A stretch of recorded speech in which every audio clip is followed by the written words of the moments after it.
What's up, everybody? Welcome to the show. Got another one for you tonight. Going to be talking about the brain again, brain hacking, and behavioral intelligence. More sales stuff. Get your prospect going. Let me bring him in here. We got our co-host Craig Lack and our guest Benjamin Bressington. Welcome to the show, guys. Hey, super excited to be here, fellas. Hey. All right. Look, we'll get right into it. I mean, we're going into these meetings, Ben. We're going into them cold, right? Typically cold calls, most meetings. And you're trying to read the prospect, right? And one of the things I guess you could say is body language. There's three types, and what should we be watching for, as we're during that meeting and talking to them throughout the meeting?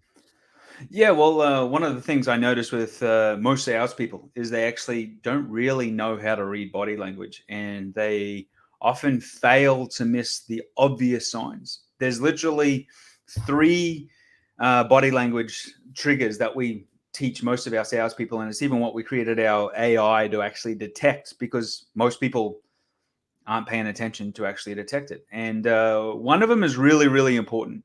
And I'm going to see if you guys can actually guess what it is. What do you think the body language trigger is for when people are holding back a no or holding back an objection? What is the body language? Crossed arms. Yeah. No. Good guess. No. A lot of people would say this crossed arms things. So the problem with all this body language stuff is context. And people go, you know what? I read on LinkedIn one time that if they look down and to the left, they're lying, right? Or it's on a TV show. Or, crossed arms means that they're deceiving you, or there's deception or something like that. And to be honest, it's crap. Because the thing is what's taking out of that is context. Because the thing is you could be cold. They could be literally comfortable. And the thing is what you need to understand is what is their baseline. Like when I'm sitting somewhere, I quite often sit like this because it's comfortable. It is protecting myself, and it's not necessarily making me open. So if you were a good salesperson, you would hand me something, because what is that going to do? That's going to open me up. It's supposed to be going to make me lean in. It's going to change my state. But let's not get to the advanced stuff, fellas. Let's talk about how do I detect if someone's trying to say no or they're not believing what I'm saying? They move away from the table, back up. Is that when they usually tell you to go away, piss off, something like that? Is that what you're thinking is going on there? I think so. No, well, let me give you the first one, right? Remember, there's three core ones. So if anyone's listening to this, you want to pay attention to this, right? Here's the writer downer. It is what they call a lip compression. And it means you're biting your lip. And the behavioral instinct from this is what toddlers use to tell their mothers that they no longer want any milk. It's the words. It's actually how you go about saying no, but you're actually holding back. So it's like you're actually compressing your lips. You're actually forcing your mouth shut to actually stay closed. And it means there's a withheld opinion, withheld objection right now. And most salespeople miss it. And they just keep talking. They just keep yap, yap, yap, yap. And they don't realize that, hold on, there's an objection that right now, if I do not address it, it is literally going to kill the deal when I go to close. Because it's just ringing in their head. Yep. And you lost them. 100%. So is it quick? It's something quick that happens and then they stop, or they're going to keep It doesn't going? have to be quick. They're literally sitting there holding something back. You could have literally said something they don't agree with, something they're not happy with. You could have said a statistic that they don't agree with. And because you're kind of bulldozing straight through, you don't realize that voice is then ringing in their head, creating doubt, creating stuff. I don't believe you. Therefore, you're just losing trust and authority. And So we can how do we reel them back in or pause and address it? So it should be paused and addressed at that point. 100%. So one of the things you want to do is you actually want to address the objection in the moment, because a lot of people are like, oh, well, take objections to the end. And that's rubbish, because the thing is they're going to focus on whatever they're holding back, whatever the opinion is. They may have got advice from another financial planner. Their mum's sister may have just dealt with something and she, whatever, right? Or whatever hearsay they had on Facebook, right? So the thing is if you don't deal with it, it may stem into 50 other things that you then have to deal with that you're like, where the hell did this come from? Yeah. Does that make sense? Yeah. So do we just kind of pause there and ask them a question, or what's the best thing to do there? The last thing you want to do, if you want to sound like a real wackadoo, right? The last thing you want to say is, hey, I saw you do a lip compression, so you're obviously holding back an objection. Do not say that. Otherwise, they will escort you out of the house very, very quickly. Just go, well, because one of the things you're doing as a salesperson is you're looking for change. You're trying to look for change, monitor for change in behavior, right? So the thing is you just go, well, hey, based on what I've just said, is there any questions you have about that or any thoughts, or have you heard about something like this before? And then stay quiet for 3 seconds at least. Count in your head. 1 Mississippi, 2 Shut Mississippi, your mouth. 3 Mississippi. Like, shut your mouth and let them answer. Because what most people are going to do is they're going to fill the silence. So that was the big one to watch for. Yeah. And I would also guess that you wouldn't want to say, well, based on your reaction, I'm guessing that you were a breastfeeder when you were a baby. No. Breastfeeder or bottle. Either way, like you really don't want to get into that, because then the conversation goes in a different direction. I mean, I guess you could, kind of say, look, I'm going to pause there and just check to see if you have any questions regarding what we've gone through so far. And 100%. just kind of slow it down. Keep going, man. You're on a roll. What's number 2? Yeah. Oh, well, we don't want to save that till later in the show. You want to give away all the good stuff right now? Oh, there's a lot on the agenda, man. I All right, want to hear how these guys sabotage themselves too. All right, so number 2 is literally that it's called a single shoulder raise.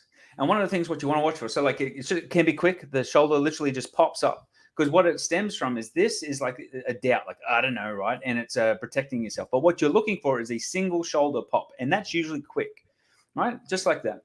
And the thing is, it can be either shoulder. And what that means is disagreement. I literally don't agree. It means I don't agree with what I'm saying or what you're saying. And you'll notice it in conversations. You'll even notice it at Starbucks, for example, when people are talking about stuff. So that's number 2. Follow on? Yeah, I never heard of that one before. And again, how do we pivot in there when we see that? What's the reaction? What do we do? So what you want to be thinking about is, so what's the change that just happened? And what you want to be thinking about it, what am I talking, or is it something they're saying? Because they might be talking about something and like they're not expressing the full details or the full story, and like they're doubting what they're saying, right? Their shoulder is just popped, either one of the shoulders. It really doesn't matter. So if there's doubt, you're going to go, so you could always say something along the lines of, did something else just happen to that? Or have you had a different experience that's changed your mind? Or you want to kind of probe a little bit for a little bit more information. If you're saying it and you've noticed it's their response to you rather than their own talking, well, you want to be paying attention to that and circle back to it in the conversation and ask them if they've got any feedbacks, do they have any thoughts, have they heard any other data associated with that, and just get them talking, because there's something, it's a hot spot for conversation. It's a hot spot for you to continue through your conversation. So we're going to hit number 3 now. Go for it. So number 3, so we covered the lip compression. We covered the single shoulder raise. The other one is object insertion. And what most people miss this. So ladies do it where they'll put their hair in their mouth. They're not trying to pick you up. What it actually means is they need reassurance right now. So it could be as simple as I start chewing on a pen. I had to actually pick up this marker and like literally, if I just start to, if something crosses my lips, that's called object insertion. And what you need to picture right there is reassurance. In that moment, whatever you're talking about, I need reassurance. Happens a lot when you say, so what do you think about that price? And the pivot is pause again. Pause again. And how would you reassure them? You go, you know what? It may sound like a lot of money, but I've got a client the other day that we were dealing with, and they went through this situation. So this is where you could present social facts, stories, testimonials, endorsements, evidence, validation. They need reassurance. They just need reassurance they're doing the right thing, making the right decision. Back to the value building part of the sale, right? We studied a lot of Jordan Belfort, taught that on the show, and he talks about value building, looping back. 100%. When you read it, you got to loop back and resell the value of the program or what you're pitching, because I think there's just uncertainty. Let's move on. We were talking about the brain last week and some brain rewiring, things like that. talk to me about, so we're in this first meeting. What are the mistakes that can, throw off maybe building the rapport, the trust creation in the initial meeting or in the beginning of the meeting? So, following the line of Jordan stuff, one of the best things you can literally do is within the first 2 minutes of the conversation, that you want to actually set the agenda, set a time period, and take clear leadership. Most humans actually need to be instinctively led, right? So the thing is if you don't take the lead, if you hum and ha with uncertainty, and if you create that just because of your presentation, if you've got your hunched shoulders, if you're not sitting up, if you're not breathing deep, if you're not confidently projecting yourself, you're literally creating doubt and inspiring doubt. What you want to be doing is confidently and clearly speaking. You want to go, hey, look, over the next 20 minutes, 15 minutes, 10 minutes, whatever the agenda is for whatever the time period is, this is what's going to happen. And here's the path we're going to go. I'm going to take you through this framework I have that I use to answer questions and explain this process to you. And it's going to involve 1, 2, 3, or whatever, however many steps you have. And as a result, you've literally taken control of the situation. You've told them a plan. You've given them an agenda. And if they're the personality type where they love checklists, they're going to require you to finish and go through the agenda. Does that make sense? Okay. And last week we were talking about communication styles, personality types. Are the words that we're using determining our personality in a meeting? Is personality something that you should try to tweak in a meeting if the person's different, right? Or do you stick with who you are and find clients who are more like you? Well, so if you're aware of your personality style, so everyone who is here should be aware of their personality style and what it is. If you want to find more people like you, you've got to do that in the lead generation stage. You've got to be actually filtering your list. And that's one of the things we help people do is literally filter and segment their list based on personality types, because you don't want to work with the personality types that drive you crazy. Like, let's think about it. You've been to a lead. You could have gone to be seeing a couple, and one of those people just drove you bonkers. Was just like, what the living hell am I doing in this place, right? The thing is you have to know how to handle that person. And you also have to know how do you have to communicate to actually connect with them? Because this is the biggest mistake most people make, is that they communicate in their personality style and not in the personality style of the person they're trying to connect with. That's what's most important. You need to know what yours is. And for example, certain personality types will come across dickish or too pushy to certain personality types. And others, you need to be more social, more talkative. And the thing is you need to be aware of how you're coming across and how you need to alter to connect with them. Otherwise, everything you say is literally in vain. They're going to tune you out. They're going to push you out the door because you're not communicating the way they need you to communicate with them. So the biggest mistake you can make is communicate to everyone in your style, because you're communicating with 1 in 4 people. And salespeople typically have what type of personality or communication style? Are we very similar in nature? It's we've analyzed a lot of salespeople, and it's all across the board. I've seen some people who are the owl personality that are very detailed, be phenomenal salespeople, because you know what? They will follow the sales checklist A through 10. And so, for example, me saying A through 10 has already pissed off some people, and I know it. I'm just playing a trigger here because I didn't use 1 through 10, right? I said A through 10. So there's different personalities that I'll pick up on different details.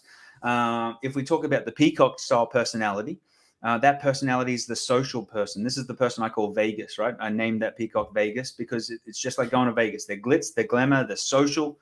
They get frustrated when they feel like you're not noticing them or paying attention to them.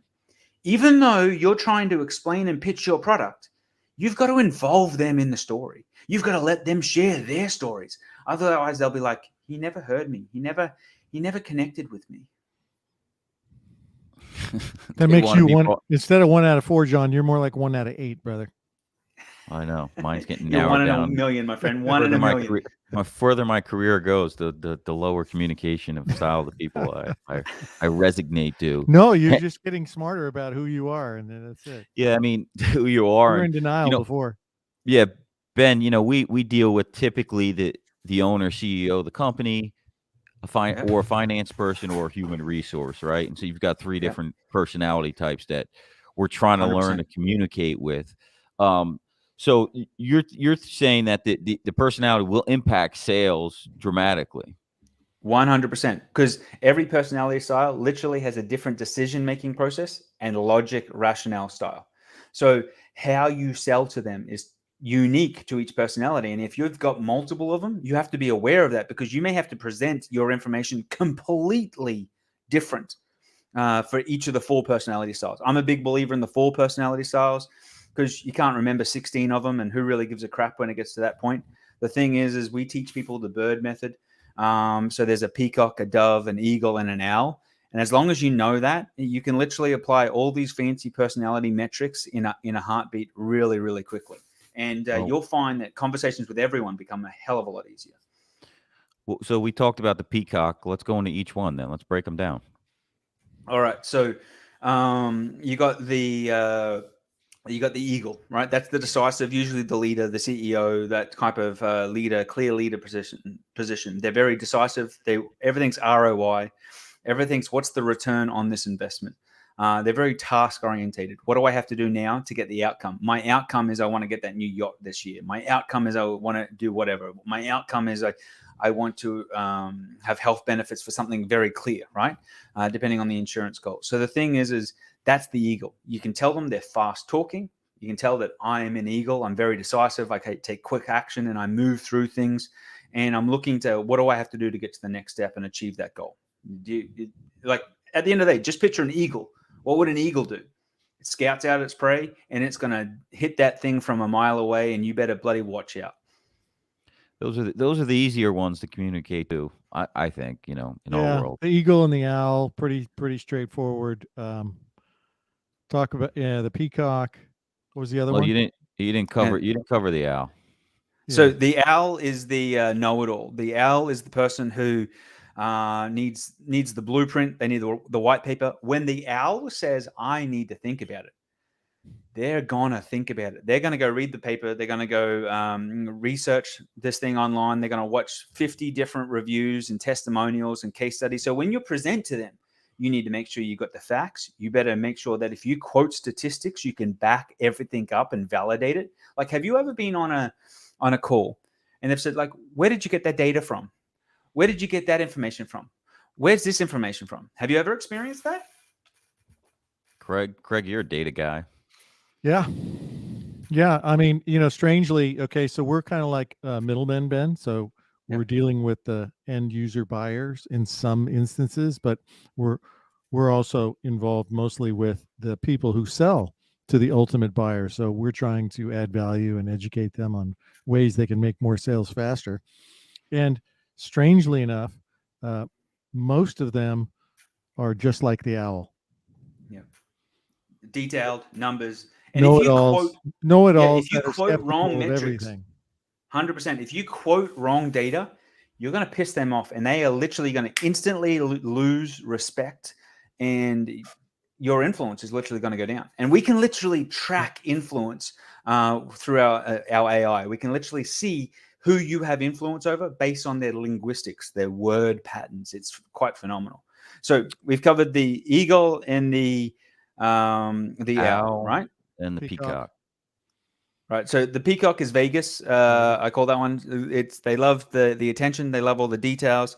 I'm sure you can see those people out there. They're the ones that'll tell you a story. They've always got a story, and they feel like disconnected if you don't use their name, if you don't flatter them, if you don't pay attention. You'll notice that a lot of couples, if you're dealing with multiple people, may actually be the opposites.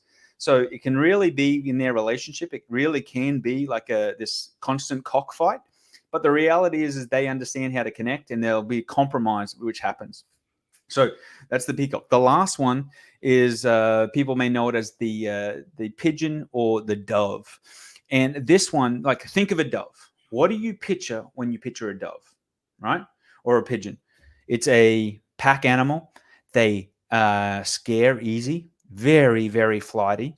When you ask them what's for dinner or what we're eating for dinner, And when you're going to go out for a restaurant, like they'll be the ones that like, I'm not sure. What do you want? What do you want? What do you want, Frank? What's going on? And like they can't decide. If you take them to a restaurant that's got too many items on the menu, they're never going to choose. Like, have you ever, like, every time the waiter comes, they're like, oh, I haven't read the menu yet. I don't know what's going on. They're looking at every hour of the meal that's coming out in the restaurant. Do you know anyone like that? Yep. Plenty of people like that. Yeah. They piss you off, right? That's when John's date ends. Yeah. If she can't order at dinner, that's it. See you later. Call Steak Uber. and lobster and get out. Yeah, not much patience here.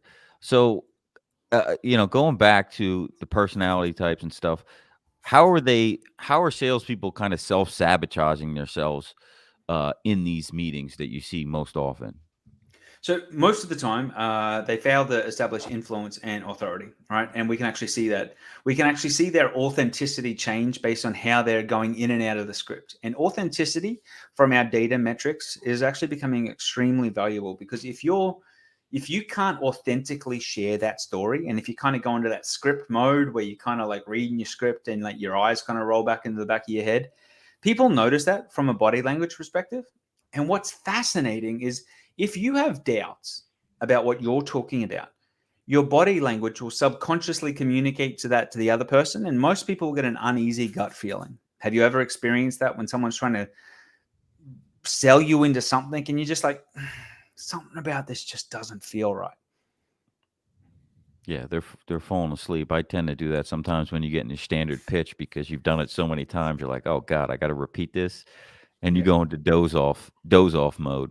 I think there's interesting things going on in the marketplace. I mean, a lot of times the inexperienced salesperson's like, we've been around for 79 years and have 872 clients and yada yada, and it's all about them and nobody really cares.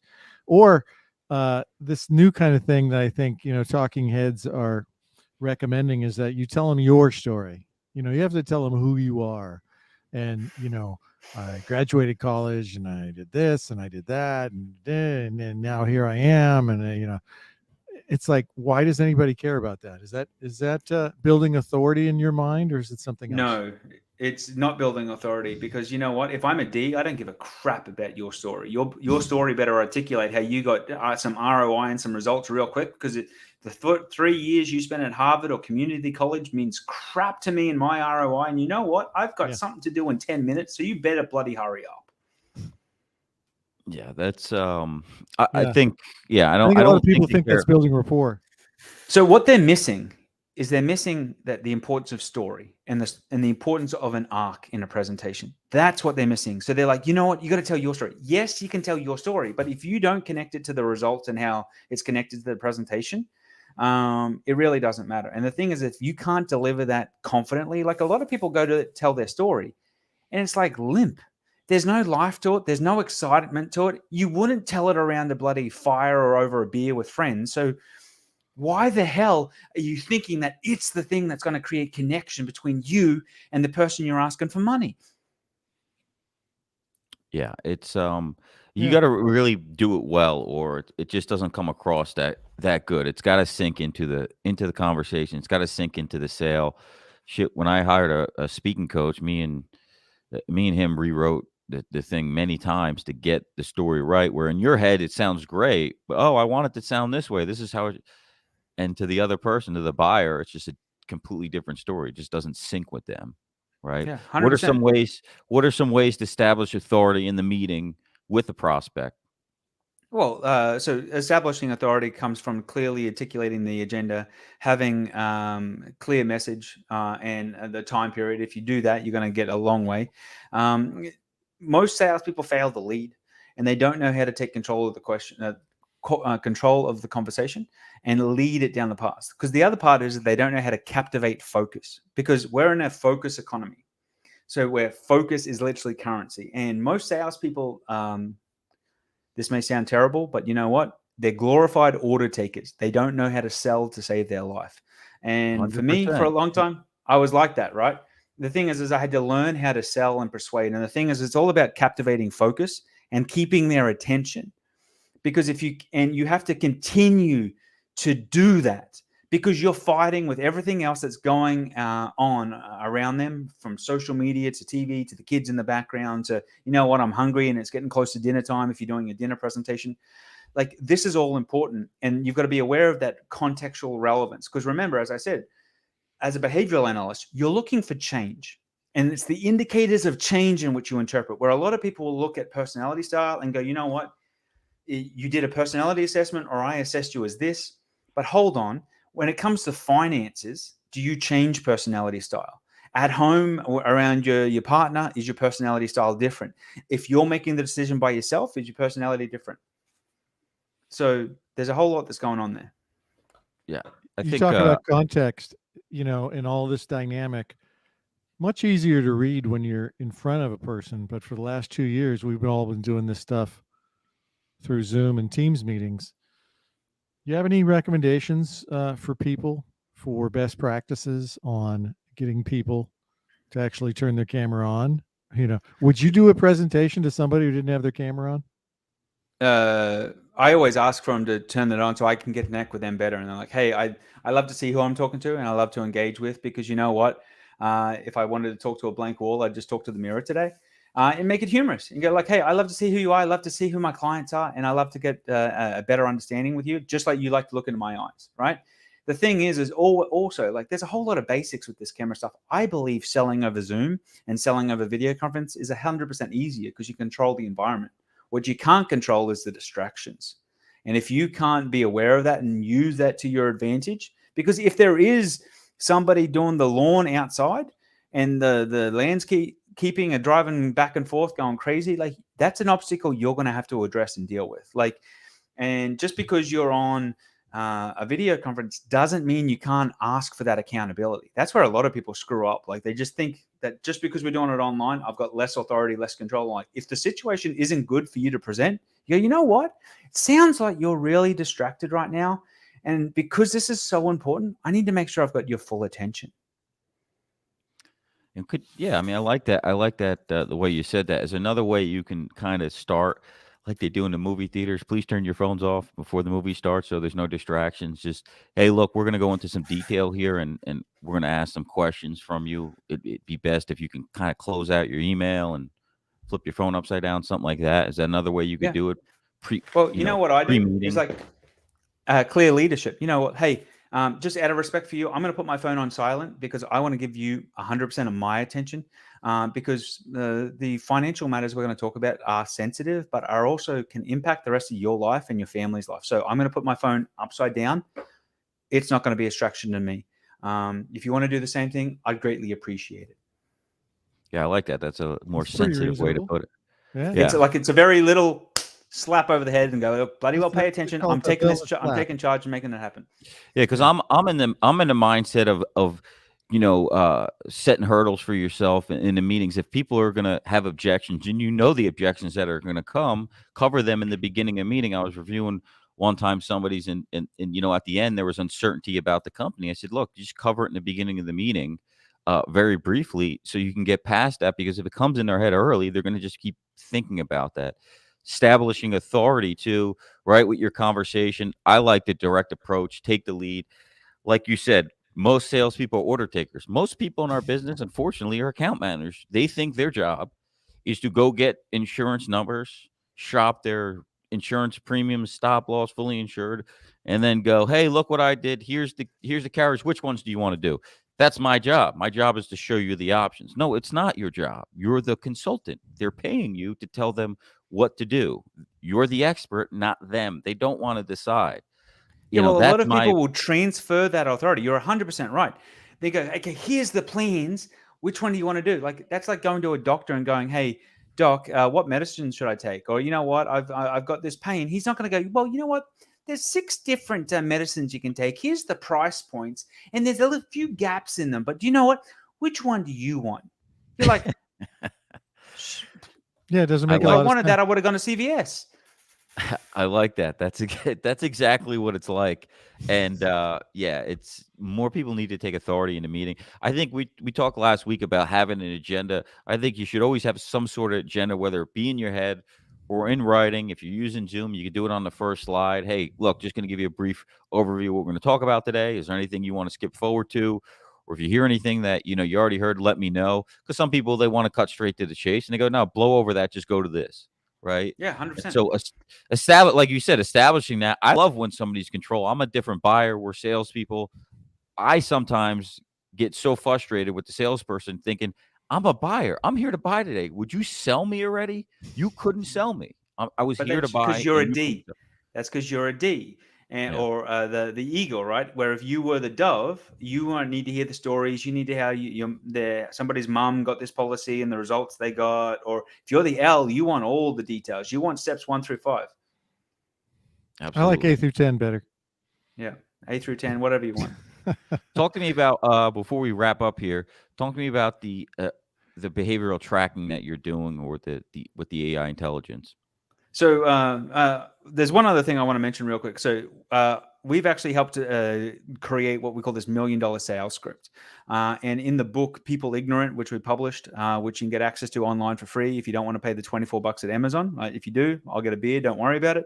The thing is, in there, there's what we call the $1 million sales script. If you guys want access to it, go grab it, go use it, because it shows you how to establish rapport and literally in less than 60 seconds, establish rapport, run a conversation, and literally be more effective at closing more. And we call it the $1 million sales script because it's literally generated millions of dollars for people. I That's even did you stuff can get on your website, because I'll that's send stuff we that can get out. on the website and through the book. And I literally helped Jordan Belfort generate over 500 grand for some of the stuff he was doing in less than 2 hours using some of my stuff way back. So, Wow. well and aware of that. But so one of the stuff we're doing is we literally have some technology that allows you to convert an email address or a LinkedIn URL into a full personality profile. So it takes 15 seconds, and literally before you start to go talk to somebody, meet somebody, you can literally predict their personality. So you can know which bird they are.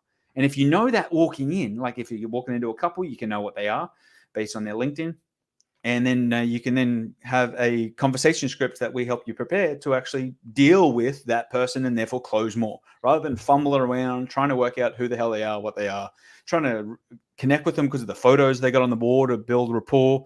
You don't need to do that stuff if you know their true motivations. And the second part of what we do is we literally, if people are recording their calls, so if you aren't recording your Zooms or having them transcribed, you're doing yourself a big disservice, because how are you going to get feedback on your presentations? How are you going to get feedback on your communication? So what we can actually do is we analyze your call recordings or your transcripts or even the videos. We detect the body language that you're emitting or your leads exhibited that you missed. We can show you over 100 different linguistic patterns to show you, look, at this point in the conversation, they exhibited the emotion of disgust. When they exhibited disgust, you lost them completely. They're gone. So you're saying this. So you're saying this. The health agents are blowing the meeting. You mean the leads are not weak? It's not the leads. Oh no, man! It's always the leads. The leads are crap, man. They're Facebook leads. They're just rubbish. It's the lead. Yeah, man. It's always the leads. It's never me. I am perfect. I could sell ice to Eskimos.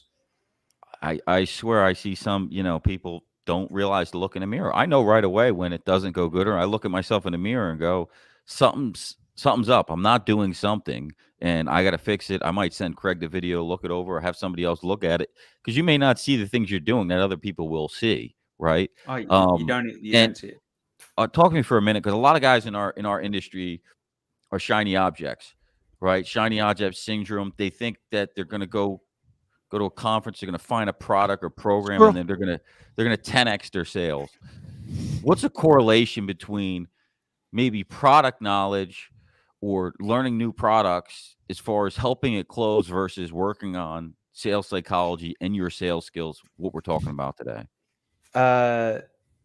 Billions gets made because we're an instant gratification generation, and they know that they can hook you with a shiny object you ain't going to implement or use.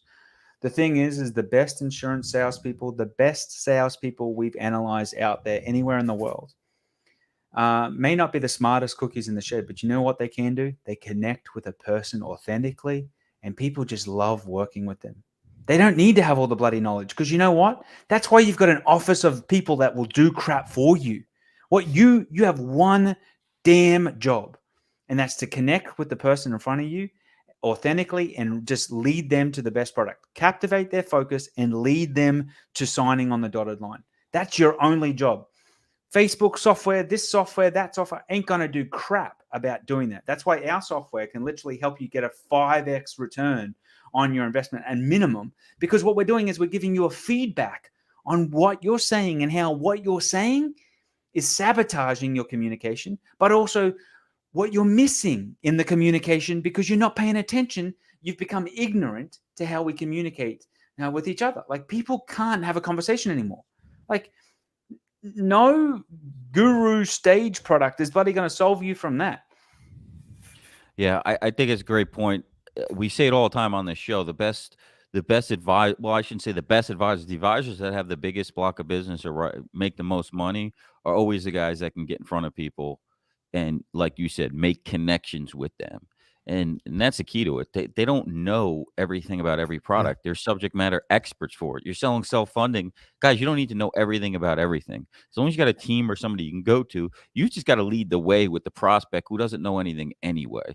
Do you know, I forget the name of the insurance agent who he literally had no voice.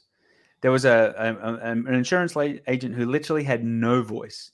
And he literally had to sit in front of people with one of the chalkboards and literally write out everything he was doing. He had a Rolodex of business like in the tens of millions. And he literally he would walk around to people's houses and he would do the whole presentation where he was writing stuff out. I forget his name, but he just stuck at it. Like, so you don't need gadgets. You don't need a laptop with fancy slideshows. Some of the best multi-million-dollar presentations I've done where I've literally sat with a piece of paper and drawn stuff in front of people. I believe it. We're gonna wrap it up here. Ben, where can they find you and learn more about you and your program? Behaviorsales.com is where they can find us. They can learn more and access our training. And if they want some personality training, we can help them actually become humans and connect with others. So just tell me real briefly about that. I'm a sales guy. I've got, Zoom videos or things like that I'm doing. I can kind of send it to you guys and learn more, or how does it work? Yeah. So like you can literally send us your recordings, your call recordings. We can even analyze your emails and actually show you where people are losing interest. We can predict churn. There's over 100 things we can analyze. Like when we analyze your calls, we can actually show you, for example, there's a simple thing we call the happiness sandwich. People remember the start and finish of everything. They forget the middle, right? So the thing is did your call start happy? Did it start with you having influence and confidence? And did it finish happy? Because if you finish your call negative, you've now got a negative emotion that's got to resolve. And what usually happens with negative emotions, they fester and they turn into something else. So when you call that lead back or that client back, they're frustrated, they ghost you, they do all this type of stuff because you literally left them in a negative state. So we can actually show you and analyze all that for you. We can show you if you have influence over these people, if you had authority. We can even tell you if they were open based on their language to you, if they were even open mentally to hear what you were saying. Love it. I love it. Hey, Ben, thanks so much for coming on the show. Love to have you back again. We'll talk more. Thanks again. Hey, pleasure. Awesome. Have fun, fellas. Hey, guys, we'll see you Thank you, next Ben. week, same place, same time. Thanks for joining us, 8 p.m. Eastern, 5 p.m. Pacific. Heads Up Advisor every week. See you soon.